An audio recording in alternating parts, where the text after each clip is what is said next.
J'ai tout eu. Un spa qui fuit, des gens qui mettent des bombes de bain dans le spa, des coupures d'électricité, des coupures de chauffage, des éclairages LED qui ne s'éteignent plus. J'ai tout connu le premier mois sur Airbnb. J'ai passé presque 2 ans à concevoir cette Love Room. Mais une question me hantait, est-ce que ça allait vraiment plaire aux clients? Alors après 1 mois de mise en location sur Airbnb, j'ai enfin les premiers retours. Combien est-ce que j'ai gagné? Quelles ont été les galères inattendues? Et surtout, est-ce que ce projet tient la route? Aujourd'hui, je vous partage tout, chiffres à la pluie, à la fin de la vidéo, donc restez bien jusqu'au bout. Si vous envisagez de vous lancer, ce retour d'expérience pourrait bien vous éviter quelques erreurs. Donc je vous raconte tout ça en détail au fur et à mesure. Tout d'abord, quelles ont été vos attentes pour le premier mois de location sur Airbnb? Alors dès le départ, mon objectif, il était simple, c'était couvrir mon prêt, mes charges, histoire de voir si le projet pouvait vraiment fonctionner. Et au-delà des chiffres, j'avais surtout une grande interrogation, est-ce que les gens allaient aimer mon logement? Parce que j'avais fait un vrai pari. Plutôt que de jouer la sécurité avec une déco neutre et passe-partout, j'ai choisi une ambiance très marquée, un univers unique et immersif. Je voulais que mon logement ne ressemble à aucun autre et qu'il crée une expérience mémorable. Sauf que ça, c'est un truc qui fait peur aux gens autour de toi. Quand tu expliques que tu veux faire une love room avec une déco ultra immersive, t'as le droit à des regards perplexes. Mais tu crois que ça va marcher? C'est pas un peu risqué? T'es sûr que ça va plaire à tout le monde? Donc j'étais pas forcément super rassuré. Ensuite, quels ont été vos principaux défis avant de commencer à louer? Alors avant même d'accueillir mes premiers clients, mon plus gros défi c'était l'organisation logistique. Contrairement à Airbnb classique où les gens restent plusieurs jours, ici c'est une love room, avec des séjours courts, souvent d'une seule nuit. Le résultat c'est quoi? C'est qu'à chaque départ, il faut changer les draps, les peignoirs, les serviettes, énormément de linge à gérer. Donc j'ai dû mettre en place une vraie mécanique avec ma femme de ménage, quand elle devait arriver, quoi laver en priorité, comment optimiser chaque minute pour enchaîner les réservations sans stress. Rien à voir avec un Airbnb classique où le ménage est fait une fois par semaine. Là, chaque jour, c'est un sprint contre la montre. Sauf que moi qui pensais que mon plus gros stress serait de remplir le calendrier et d'attirer les premiers clients, en réalité, mon tout premier mois sur Airbnb a commencé avec une course contre la montre complètement folle. Je vous raconte. Tout commence avec ma première réservation. Sauf qu'à ce moment-là, j'ai un petit problème, mon spa fuit. J'ai pas envie de mal commencer, donc je prends la décision d'annuler pour éviter une mauvaise expérience. Ok, je respire. Sauf que, ce que je ne savais pas, c'est que mon calendrier était toujours ouvert à la réservation. Et du coup, à 20h, je reçois une nouvelle réservation pour des gens qui veulent arriver à 21h. Donc là, panique à bord, je peux clairement pas les accueillir dans cet état, donc j'annule à nouveau, difficilement avec Booking. Mais la scène surréaliste, c'est que les clients m'appellent, moi, et ils me demandent pourquoi est-ce que j'ai annulé. Donc je leur explique la situation, et là ils me demandent, mais le spa il fonctionne toujours? Je dis oui, mais il fuit un petit peu. Ils disent, ah ok, mais ça nous on s'en fiche, on arrive. Et du coup je raccroche, et là ma copine me regarde et me dit, mais t'as quand même pas accepté qu'ils viennent là? Et je dis, bah je crois que si.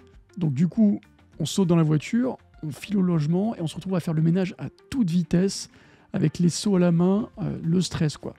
Et là, les clients arrivent, on était encore en train d'essuyer le sol. Ils nous regardent, moi dégoulinant de sueur, ma copine avec un torchon à la main, et ils nous tendent un billet avec du cash pour payer la nuit. Et voilà, c'était ma toute première expérience en location courte durée. Cette première nuit, elle m'a appris plusieurs choses. Toujours bien vérifier son calendrier, toujours prévoir du temps pour le ménage, et surtout que parfois, les locataires sont plus flexibles qu'on ne le pense. Après ça, j'ai immédiatement mis en place une organisation beaucoup plus carrée pour éviter de revivre ce genre de moment. Pourquoi est-ce qu'on a choisi de partager nos résultats après 1 mois? Quand tu te lances sur Airbnb Booking, le premier mois, c'est une énorme inconnue. Tu sais pas si ton logement va plaire, tu sais pas si tu vas avoir des réservations, si tes prix sont bons, et surtout si ça va tourner comme tu l'espérais. Puis après quelques semaines, tu te rends compte d'une chose. Tout finit par s'enchaîner naturellement. Ce qui paraissait être une montagne au début, gérer des réservations, organiser des ménages, répondre aux clients, en fait ça devient une routine. Et ce premier mois reste quand même très spécial, donc parce que la première fois que tu vois une réservation tomber, la première fois que les clients franchissent ta porte, la première fois que tu touches ton premier paiement Airbnb, c'est quand même à part. Donc j'avais envie de capturer ce moment-là, ce mélange d'excitation, de stress, et de le partager. Parce que c'est exactement ce que vivent tous ceux qui se lancent, et je sais que si j'avais pu voir une vidéo comme celle-là avant de me lancer, ça m'aurait rassuré. Quels sont les critères de réservation que vous avez mis en place et pourquoi? Alors dès le départ, j'ai décidé d'être très clair sur les critères de réservation. Une love room, c'est pas un Airbnb classique. L'expérience, elle doit être fluide, immersive et surtout sans mauvaise surprise. Et honnêtement, au début, j'ai appris tout ça à la dure. Après mon premier gros loupé avec les clients qui sont venus sans caution avec un spa qui fuit, j'ai enfin eu ma première réservation officielle sur Airbnb. Et là, je me suis dit, ok, ça y est, c'est parti pour de bon. Sauf que ces clients-là, c'était des jeunes et visiblement très créatifs. Ils n'ont rien trouvé de mieux à faire que de balancer une bombe de bain dans le spa. Résultat, l'eau est devenue rouge. Mais quand je dis rouge, c'est rouge fluo. On aurait dit une scène de film d'horreur. Donc j'ai dû bloquer plusieurs jours de location pour vider complètement le spa, nettoyer et tout remettre en état. Et là, j'ai compris une leçon essentielle. Les prix et les critères filtrent les locataires. Après avoir reçu mes premiers avis positifs, j'ai commencé à augmenter légèrement mes tarifs. Et là, j'ai remarqué une vraie différence dans le type de clientèle. Plus le prix est juste et cohérent avec l'expérience, plus tu attires des gens qui respectent les lieux. Depuis, je ne prends plus de risques. Caution obligatoire, prix adapté à la qualité d'expérience, parce que clairement, je préfère ne plus jamais avoir à vider un spa rempli de rouge sang à cause d'une bombe de bain. Comment avez-vous géré toutes les demandes d'exception aux règles ? Alors, un des premiers dilemmes auxquels j'ai été confronté, c'est la question de la flexibilité. Dès le départ, j'avais défini des règles claires. Pas d'arrivée anticipée gratuite, car chaque rotation demande du temps pour le ménage et la préparation du logement. Mais quand tu commences sur Airbnb, sans aucun avis ni historique, tu veux éviter toute friction avec les premiers clients. Alors, aux premières demandes d'arrivée anticipée, j'ai pris la décision de ne pas appliquer de frais supplémentaires, juste pour faciliter l'expérience et puis encourager des bons commentaires. Donc certains clients voulaient arriver à 16h au lieu de 18h. Normalement, c'est une option payante, mais je leur ai dit, bon, pour vous, exceptionnellement, c'est gratuit. Et le résultat, ça a été plus de satisfaction, moins de négociations et des avis positifs qui tombent plus vite. Mais ça m'a aussi appris une chose, dès que tu offres quelque chose gratuitement, ça devient une attente. Donc j'ai dû trouver un équilibre entre rester arrangeant et ne pas habituer les clients à tout offrir sans contrepartie. Avec le temps, j'ai structuré des suppléments clairement. Ceux qui veulent plus de flexibilité peuvent payer. Et ceux qui veulent l'expérience standard sont satisfaits avec les horaires classiques. Quelles stratégies de tarification ont été les plus efficaces pour attirer les clients ? Alors quand j'ai fixé mes premiers prix, j'avais un objectif. C'était être rentable, mais arriver à attirer suffisamment de gens et avoir suffisamment de réservations pour me démarquer rapidement. Donc au départ, j'avais prévu dans ma tête 250 € la nuit en semaine et 250 € la nuit le week-end, en me basant sur la qualité du logement. Mais je me suis rendu compte qu'en étant nouveau sur Airbnb, sans avis, sans historique et avec une déco qui ne plaira pas à tout le monde, c'est peut-être pas la meilleure approche. Donc j'ai décidé de baisser temporairement mes prix à 150, 160 en semaine et 180, 190 le week-end. Ça a été malin parce que ça m'a mis au même niveau que des love rooms moins qualitatives, donc quand les clients comparaient, ils voyaient tout de suite que j'offrais plus d'expérience pour le même prix. Donc grâce à ça, j'ai pu remplir rapidement mon calendrier, collecter mes premiers avis 5 étoiles et prouver que mon concept fonctionnait. Puis, dès que les avis positifs ont commencé à tomber et que la love room a gagné en visibilité, j'ai progressivement augmenté mes tarifs. En quelques semaines, j'ai pu me repositionner à un prix plus juste sans perdre de demande. Au final, cette stratégie, elle a eu un double avantage. Ça a été démarrer vite et générer de l'engagement sur l'annonce, puis filtrer les locataires avec le temps en montant progressivement les prix. C'est vraiment quelque chose que je recommande, ne pas avoir peur d'adapter ses tarifs au début, mais avec une stratégie derrière pour monter en gamme dès que possible. Alors, recommandez-vous les outils comme PriceLabs pour fixer vos prix? Pourquoi et pourquoi pas? Alors, quand tu démarres sur Airbnb, l'une des premières questions que tu te poses, c'est à quel prix est-ce que je mets mon logement? Donc, il y a certaines personnes qui utilisent des outils comme PriceLabs, AirDNA ou Wheelhouse. Et ça ajuste automatiquement les prix en fonction de l'offre et de la demande. Alors donc je l'ai testé, sauf que très vite je me suis rendu compte une chose, c'est que PriceLabs, par exemple, ce que j'ai pris, fonctionne très bien, mais avec des logements classiques. Pour une love room, il faut garder le contrôle. Pourquoi ? Parce qu'il n'existe pas assez de références similaires pour que l'algorithme sache vraiment comment fixer le prix. Une love room, c'est pas un studio classique, c'est pas une maison de vacances, c'est un concept unique qui attire un type de clientèle particulier. Donc plutôt que de lui laisser carte blanche, j'ai fixé moi-même la limite basse, la limite haute. Et à partir de là, il peut faire ce qu'il veut dans cette fourchette. Mais c'est moi qui décide des minimums et des maximums. Donc en gros, comment j'ai fait ? J'ai regardé les love rooms les plus chers de France, avec une expérience ultra luxueuse, et j'ai regardé les plus accessibles, souvent basiques, sans vraiment mise en scène. J'ai défini mon positionnement entre les deux, et j'ai paramétré PriceLabs en conséquence. Et grâce à ça, j'ai eu un ajustement dynamique des prix, sans perdre la main. Mon tarif reste compétitif quand la demande est faible et augmente automatiquement quand la demande explose. Donc les week-ends, jours fériés, période romantique par exemple. Donc PriceLabs, oui, mais pas en pilote automatique. C'est un outil, mais c'est pas un décideur. C'est toi qui connais ton marché, pas l'algorithme. Quels outils ou processus utilisez-vous pour envoyer des instructions et gérer les attentes des clients? Alors quand tu gères un Airbnb, le vrai défi, c'est pas seulement de trouver des clients, c'est aussi de tout automatiser sans perdre en qualité. Et très vite, je me suis rendu compte que répéter les mêmes informations à chaque réservation, c'est une perte de temps énorme. Il fallait que je simplifie tout ça, mais en gardant une bonne expérience pour mes clients. Donc du coup, je me suis tourné vers un Channel Manager. Qu'est-ce que c'est un Channel Manager? C'est un outil qui synchronise toutes tes annonces, donc Airbnb, Booking ou en direct, et qui va automatiser un maximum de tâches. Par exemple, la réservation en temps réel, donc plus de double réservation possible avec des mises à jour manuelles. Possibilité d'envoyer automatiquement tous les messages. Les clients ils reçoivent toutes les infos sans que moi j'ai besoin d'intervenir. Et en fait, couplé à PriceLabs, du coup, ça ajuste les prix en même temps sans que moi j'ai besoin de rien faire. Ça va aussi pour m'aider pour la gestion du ménage. La femme de ménage, elle reçoit automatiquement les plannings de nettoyage. Donc concrètement, comment ça se passe avec les clients? Dès la réservation, ils reçoivent un message automatique avec les horaires et les infos générales. 3 jours avant l'arrivée, ils reçoivent les instructions de check-in, l'adresse et un rappel des règles. Et le jour J, un message avec les codes d'entrée et un mot de bienvenue. Et le jour du départ, évidemment, un rappel pour le check-out et une demande d'avis. Le vrai avantage, moins d'erreurs. Tout est automatisé, pas d'oubli, pas de message manuel, pas de stress. Je peux me concentrer sur l'expérience client et j'ai pas besoin d'être collé à mon téléphone 24h/24. Ça donne aussi une meilleure image professionnelle. Les clients, ils ont une communication ultra fluide, bien organisée. Avec un système comme ça, je peux gérer presque mon Airbnb en mode pilotage automatique, tout en gardant un bon niveau de service. Après, l'important, c'est pas juste d'automatiser pour le plaisir, c'est de libérer du temps, mais en gardant une expérience fluide et premium pour les clients. Quelles petites attentions ou détails avez-vous ajouté dans votre logement pour rendre l'expérience des locataires mémorable, comme un panier d'accueil ou des éléments personnalisés? Alors moi, je voulais que mes clients ils vivent pas juste une nuit dans un logement, mais une vraie expérience immersive. Du coup, dès leur arrivée, je veux qu'ils ressentent qu'ils sont dans un lieu spécial, pensé pour eux. Pas un simple Airbnb avec 4 murs et un lit, mais un endroit où tout est conçu pour offrir une parenthèse enchantée. Le premier truc, c'est un cadeau, dès l'arrivée. Dès qu'ils ouvrent la porte, la première chose qu'ils voient, c'est un tote bag, un coton qui est logoté avec le nom de ma love room. C'est un souvenir qu'ils peuvent garder et qui marque tout de suite l'attention portée aux détails. Ensuite, il y a une ambiance immersive dès l'entrée. Ce que je voulais surtout pas, c'est qu'ils arrivent dans un logement sombre, froid, où ils ont besoin de chercher les interrupteurs. Tout est déjà en place, c'est-à-dire quand ils ouvrent la porte, il y a déjà les lumières tamisées, les LED, qui vont créer une atmosphère chaleureuse et romantique. J'ai une cheminée à LED. La cheminée LED, elle est déjà en fonctionnement et elle renforce cette ambiance immersive. Une playlist d'ambiance qui démarre pour plonger immédiatement dans une expérience sensorielle.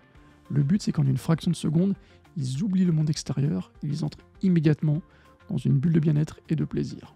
Donc en fait, c'est une expérience multisensorielle. J'ai réfléchi à des détails qui vont stimuler plusieurs sens, c'est-à-dire un parfum d'ambiance.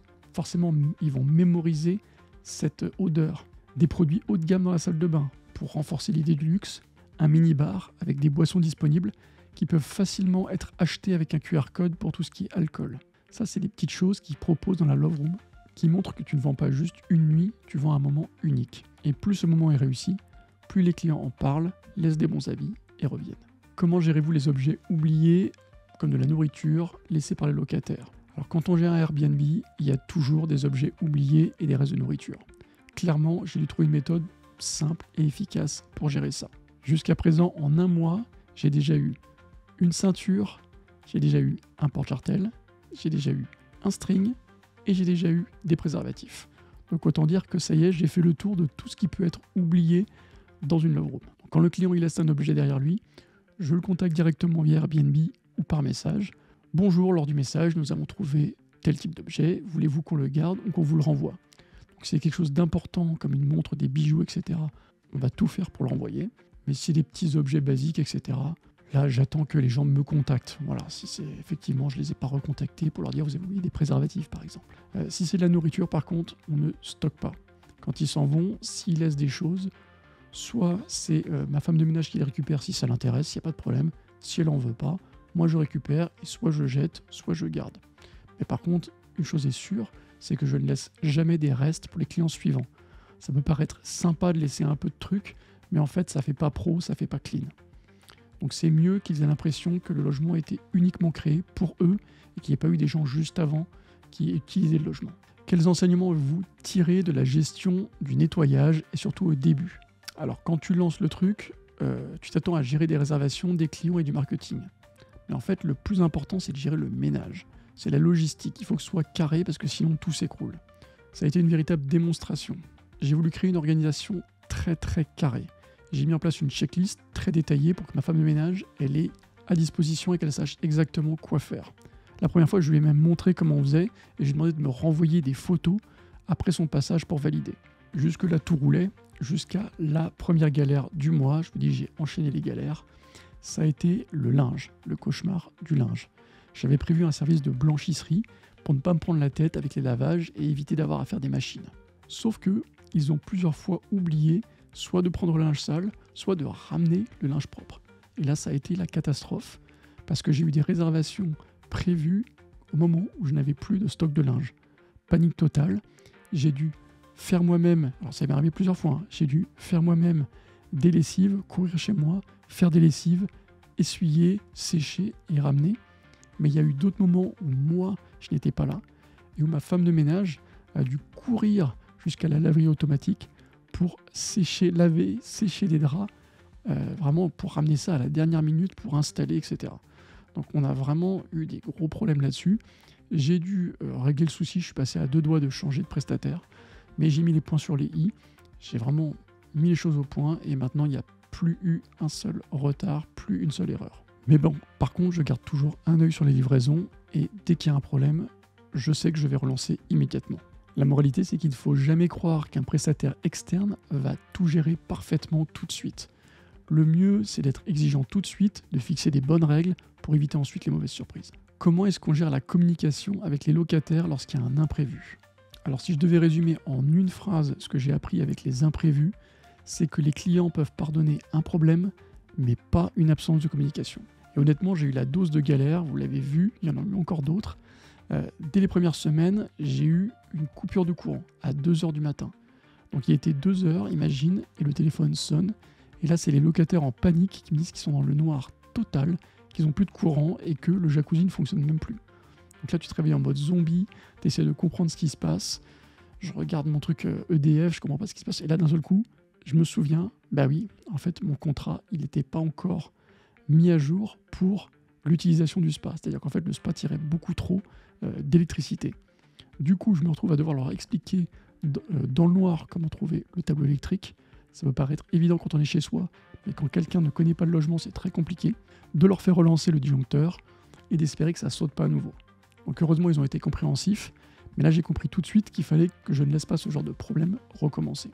Donc j'ai immédiatement augmenté la puissance de mon contrat EDF pour éviter que ça se produise. Mais j'ai eu d'autres problèmes avec, par exemple, le chauffage qui s'est mis à sauter de manière intempestive, sans prévenir. Du coup, ça m'est arrivé évidemment au moment où j'avais 3 réservations à la suite. Donc qu'est-ce que j'ai fait? J'ai prévenu les gens et je leur ai dit écoutez, j'ai le chauffage qui saute, de temps en temps il tient toute la journée, de temps en temps il se coupe pendant plusieurs heures, donc il peut faire froid, etc. Je ne sais pas quoi vous dire. Les gens ont réfléchi et j'ai dit écoutez, ce que je vous propose, c'est arriver anticipé, départ tardif, de toute façon gratuitement, quoi qu'il arrive. Et pour les gens qui m'ont dit écoutez, moi, de toute façon, on ne pourra pas rester plus longtemps que ce qui est prévu, je dis dans ce cas-là, bouteille de champagne, quoi qu'il arrive. Et les gens ont dit dans ce cas-là, on vient et puis on verra bien. Il y a eu des gens qui n'ont pas eu de coupure, mais il y a eu des gens qui ont eu des coupures pendant leur visite. Ils avaient eu les infos, ils avaient choisi en conséquence, et surtout ils avaient eu des petits cadeaux qui ont fait que, au final, ils m'ont dit qu'ils avaient passé une super soirée. La moralité, c'est qu'il faut s'en occuper tout de suite, qu'il faut prévenir les clients avant qu'ils découvrent le problème. Tu gardes le contrôle du récit et tu évites qu'ils soient frustrés. Et le petit geste commercial, ça c'est nécessaire et ça fait en sorte que derrière, il n'y aura pas de mauvais commentaires, il n'y aura pas de gros problèmes avec les clients. Quels ajustements ou améliorations avez-vous prévus pour maximiser les profits et améliorer l'expérience des locataires? Alors si une chose est sûre après ce premier mois, c'est que chaque détail compte. Et quand tu gères une love room, l'objectif c'est pas juste de louer un logement, mais c'est de créer une ambiance mémorable. Donc l'idée par exemple du mini-bar automatisé, ça c'est une amélioration que je veux encore plus mettre en place avec vraiment un truc comme dans les hôtels. Des bouteilles d'alcool disponibles, verrouillées avec un code, et qu'ils vont pouvoir déverrouiller en flashant un QR code. Ils payent en ligne, ça leur donne un code, et comme ça ils ont accès, même à 2h du matin, potentiellement à une bouteille de champagne ou une bouteille de vin. C'est pratique parce que du coup les locataires qui veulent ajouter une petite touche spéciale à leur séjour, mais qui n'avaient pas prévu de le faire, eh ben, ils peuvent quand même le faire pendant la soirée. C'est une source de revenus supplémentaire, c'est automatisé, et ça ne demande pas plus de travail. Au-delà du minibar, je réfléchis à d'autres améliorations pour renforcer encore l'expérience. J'aimerais bien personnaliser le séjour, c'est-à-dire offrir des options comme des bouquets de roses, des pétales sur le lit, etc. Ça a été des demandes plusieurs fois. Ou une ambiance sur mesure, avec par exemple des playlists particulières pour les gens. Ou enfin, pourquoi pas, un écran avec un message personnalisé, un petit mot de bienvenue avec leur nom à l'écran, c'est toujours un truc qui fait plaisir. L'autre axe d'amélioration, c'est évidemment de maximiser la rentabilité sans dégrader l'expérience. Donc ça va être d'affiner la tarification, avec PriceLabs notamment, pour maximiser encore plus les revenus, et sur les dates notamment où il y a des fortes demandes. Et continuer d'augmenter progressivement les prix en fonction des avis et de la notoriété de la Love Room. Et puis pourquoi pas offrir encore plus d'extra payants avec des paniers romantiques, des packs, des massages. Tout est imaginable, il n'y a vraiment aucune limite. Bref, le premier mois, il m'a vraiment permis de poser des bases solides, mais maintenant l'objectif, c'est d'aller encore plus loin. Enfin, si c'est à refaire, qu'est-ce que je ferais différemment pour rendre le premier mois plus fluide ou plus performant? Alors, honnêtement, avec tout ce qui s'est passé, je ne sais pas si j'aurais pu mieux gérer mon premier mois. Ça a été que des imprévus que j'ai gérés comme je pouvais. Les coupures de courant, etc. J'aurais pu y penser avant, mais c'est arrivé comme ça, il a fallu gérer. Il y a quelques petites leçons que je retiens et que je ferai quand même différemment si c'est à refaire. Donc anticiper plus les problèmes techniques. Donc j'aurais effectivement augmenté EDF tout de suite. J'aurais testé le chauffage plusieurs jours avant les premières réservations. J'aurais été plus exigeant tout de suite avec mes prestataires, en leur expliquant vraiment le niveau de qualité que j'attendais. J'ai perdu trop de temps en leur laissant le bénéfice du doute. J'aurais mieux organisé mon linge dès le départ, c'est-à-dire plutôt que d'attendre d'être en galère, j'aurais gardé un stock dans mon coin de linge propre et je l'aurais sorti à ce moment-là. Et enfin, j'aurais osé être plus ferme sur mes tarifs. J'ai baissé beaucoup au début, je pense que j'aurais peut-être pu baisser un tout petit peu moins et être un petit peu plus direct. Mais au final, le premier mois, c'est vraiment une aventure. Parce que j'ai galéré, j'ai appris, j'ai ajusté, mais surtout, j'ai validé une chose, c'est-à-dire que le logement plaît et il est rentable. Alors maintenant, la question que tout le monde se pose, c'est combien j'ai gagné sur un mois avec une Love Room au lancement, c'est-à-dire sans aucun commentaire. Parce que oui, on va avoir un chiffre brut, mais ensuite, il faut voir exactement combien il reste à la fin du mois. Donc les premiers chiffres.